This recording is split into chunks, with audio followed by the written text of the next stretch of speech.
It's the Jim and Terry Show in the Hobbit studio, empty chair held there for my good friend Jim. We are keeping safely social distance while I was ill and out of an abundance of precaution before he goes for his eye surgery.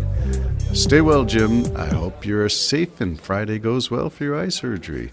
In the meantime, some spiritual cogitation. Is that an oxymoron? Spiritual cogitation? Here we go. And you can't lead once they've all been turned. And you can't light what's already burned. And you can't teach compassion and hope once the hating's all been learned.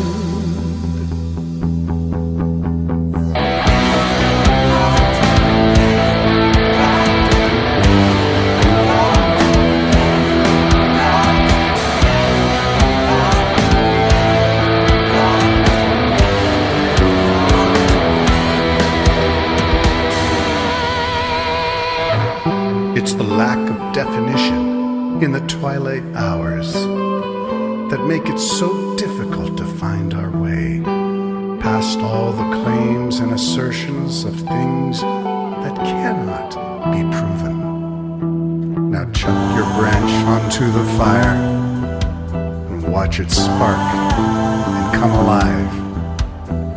Embers drawn up into the night sky, twinkling, fading, and in silence fall.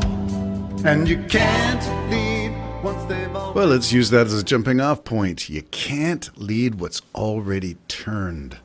Talk about populism and the danger in politics of having a populist appeal and a populist, and I'm going to use the word cult instead of populist, when the hero is the leader. And it's from the Simpsons episode, na na na na na na na na leader. Yeah, when you get a cult and you don't know that you're in a cult, it's pretty tough to turn these people. Take a look at any of the interviews on YouTube where the interviewers are going to the MAGA crowds in front of the Trump rallies, the ones who are dressed up in their God Bless America, Statue of Liberty, Trump flags, and yeah, you interview them and they really haven't got a clue. Not the sharpest eraser in the knife drawer. What? Mixed metaphor? Yeah, maybe that explains so much. Is it a question of intelligence? Well, I was reading an article by Matt Lewis, who is a conservative. And of course, why would I do that? Well, because it's good to talk about other people's point of view and have a civil discourse, which is what my good friend Jim and I do all the time. We have different points of view on much of life, on spirituality, on politics, on economics, but we talk about things because somehow in the talking, in the sharing, and in the listening, there is something to be gained and learned, whether that's respect for the other person or whether it's something else. You have to have this ability to listen and discuss. And will someone be convinced by an argument? Well, let's hope so, because that's the purpose of discourse and discussion. The purpose of civility is to provide a polite veneer. The purpose of discourse is to exchange ideas, not talk down to someone, not sit and passively listen while somebody explains their point of view, but to engage in the conversation. And that's what discourse is. The conservative politician, Matt Lewis, he's sort of a blogger and has been on MSNBC, CNN, so he's trying to take his message mainstream. The excerpt is from an article called The Dumbing Down of the GOP.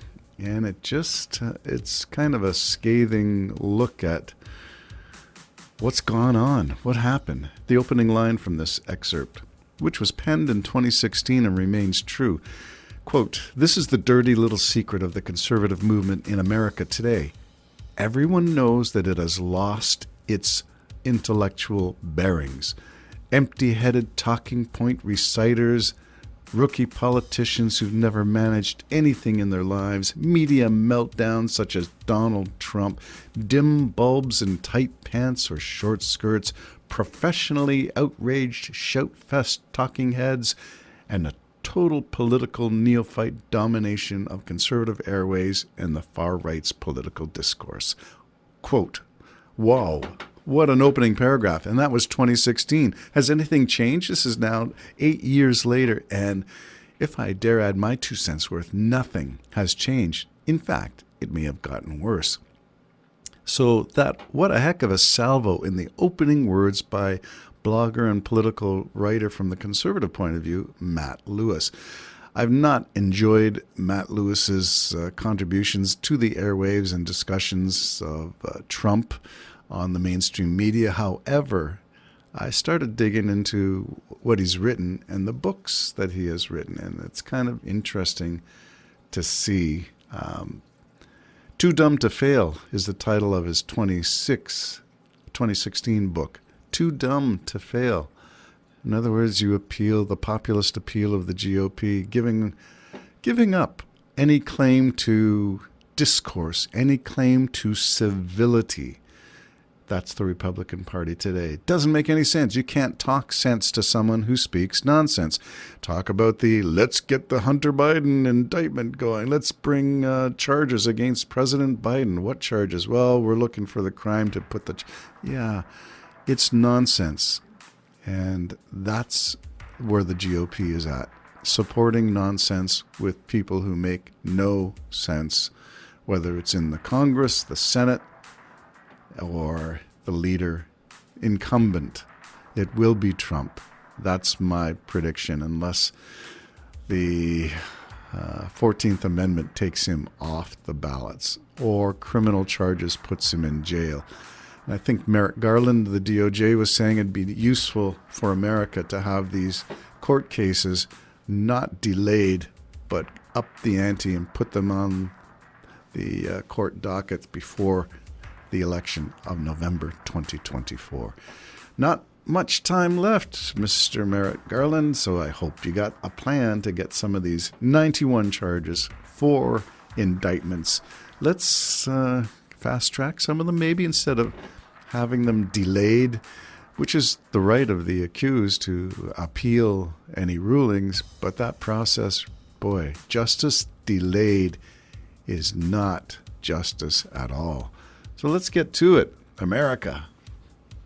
And using the song that I started with, so that's the leadership. DeSantis packing it in rather unceremoniously, and a tail between his legs. Kissing the royal Trump ring. How many times have we seen this, and what has befallen the people who do?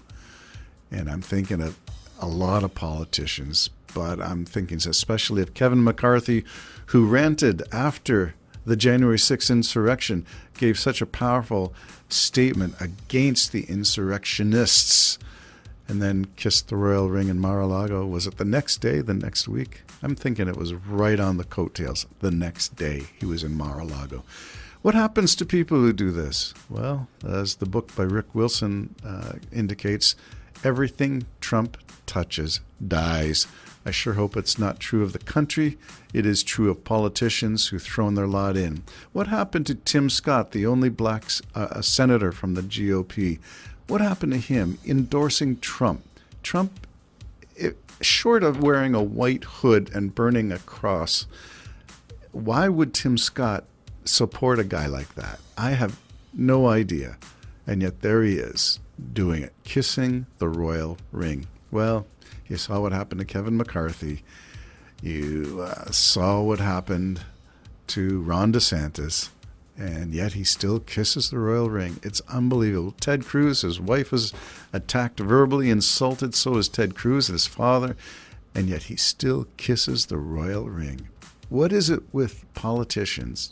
Your ass on the line, and you will give away whatever integrity you had, if you had any. Remember, Ted Cruz is a Harvard-trained one. So it doesn't matter your intellect. It doesn't matter where you've been trained at the best schools and private schools. If you're a lowlife with no spine of character, no desire to serve but yourself, then that's the GOP. That is the party of Trump. That's the party of Ted Cruz, the party of Mitch McConnell, Moscow Mitch, because he got an aluminum plant in his home state of Kentucky. How did he do it? Well, let's just say the nickname Moscow Mitch was making the headways in the social media sphere after that plant contract was awarded to a Russian oligarch. How is that possible? I don't know. So you can't lead what's already turned. Well, Biden's done a good job of trying to lead America despite itself. It's not quite like putting a ring in a bull and pulling it around. It's sort of more like saying, can we find a better, more civil way to move a country forward? And what is a direction that's forward? I am loath to support things conservative, meaning the hack and slash, the Mulrooney years, the Harper years, the Harris years in Ontario, the Ford years in Ontario, sitting on billions of federal money, and our hospitals are in a wreck from underfunding. How is that possible? How does it get allowed? Voter reform is a place to start. Let's make representational voting. Yeah, rep by pop. Do you remember hearing about that back in the days of civics classes in grade 10? Yeah, how we forget these lessons. Your representative is elected to represent you, but is it really representative if less than half the voters eligible show up at the day of voting or cast a ballot? And of those, less than half vote for your candidate. So now you're down to, you represent less than 25% of the population, if it's a split ballot. If you got 3 or 4 candidates, 3 or 4 political parties, as in Ontario's last election, Doug Ford represents a mere 17% of those eligible voters. And what percent of eligible voters are represented in the numbers of Ontario's citizenry? Well, it starts to get complicated. You can't lead what's already turned. Get rid of populism, get voter reform, and turn out and cast your ballot. 2024 in America, 2025 in Canada. Let's see you get out there.